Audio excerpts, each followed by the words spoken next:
السلام علیکم ورحمۃ اللہ وبرکاتہ۔ آج کی خوبصورت حدیث سیدنا ابو ہریرہ رضی اللہ عنہ بیان کرتے ہیں کہ جب غزوہ تبوک میں لوگوں کو بھوک لگی تو انہوں نے کہا کہ اے اللہ کے رسول، اگر آپ اجازت دیں تو ہم اپنے اونٹوں کو نہر کر لیں تاکہ کھائیں اور تیل کی مالش کریں۔ آپ صلی اللہ علیہ وسلم نے فرمایا ایسا کر لو۔ اتنے میں عمر رضی اللہ عنہ آئے، انہوں نے عرض کی اے اللہ کے رسول، اگر آپ نے ایسا کیا تو سواریاں کم ہو جائیں گی۔ آپ صلی اللہ علیہ وسلم ایسا کیجئے کہ لوگوں کو اپنے بچے ہوئے کھانے کے ساتھ بلائیے، پھر آپ اللہ سے ان کے لیے برکت کی دعا کیجئے، شاید اللہ تعالیٰ برکت عطا فرمائے۔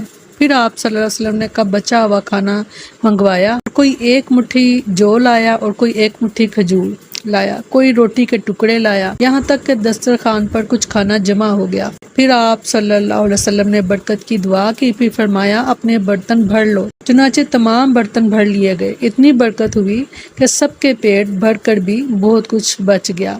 مسلم کی روایت ہے 26 اور 45۔